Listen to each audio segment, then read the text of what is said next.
तब बोले कि एक गयासुर नाम का एक दैत्य था, वो तप कर रहा था। ध्यान से सुनिएगा, वो तप कर रहा था। इतना तप किया कि उसके तप से देवताओं को यह लगा कि भाई इंद्र प्रकट हो गए, ब्रह्मा प्रकट हो गए, देवता सब प्रकट होते जा रहे हैं। प्रकट होकर के वो जैसे आंख खोल करके देखता है, प्रणाम करता है और फिर से नेत्र बंद करके तप में बैठ जाता है, कुछ मांगता नहीं है। और तप का ये प्रभाव होता था कि वो जब कुछ मांगता नहीं था तो उसका शरीर बड़ा हो जाता था।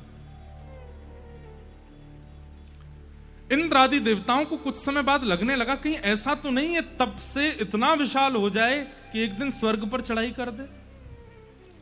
आपने जाकर के सब देवी देवताओं को इकट्ठा किया, सबने आकर के उससे कह दिया भाई कुछ मांगो,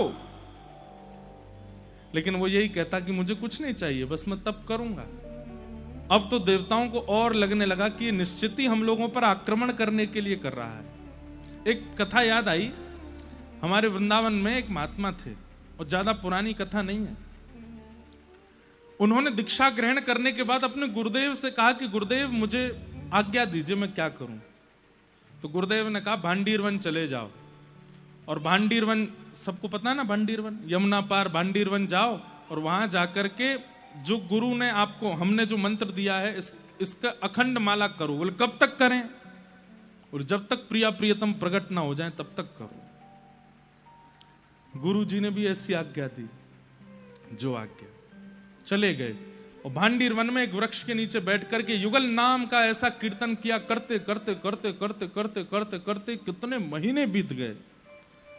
और जैसे ही महीने पूर्ण हुए, प्रिया जी से देखा नहीं गया। ठाकुर जी से बोली चलो दर्शन देने। और श्री प्रिया प्रियतम दोनों युगल रूप धारण करके उनके सामने प्रकट हो गए। सिर पर हाथ फेरा तो नेत्र खुले, नेत्र खोल करके देखा तो साक्षात श्री प्रियालाल जी सामने खड़े हैं। आपने उनको दंडवत प्रणाम किया।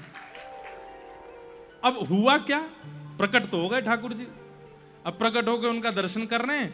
यहां श्री प्रियालाल जी मंद मंद मुस्का रहे हैं और वो बाबा सामने बैठ करके नेत्रों से अश्रु बहा रहे हैं, वो भी मुस्का रहे हैं। 1 घंटा हो गया।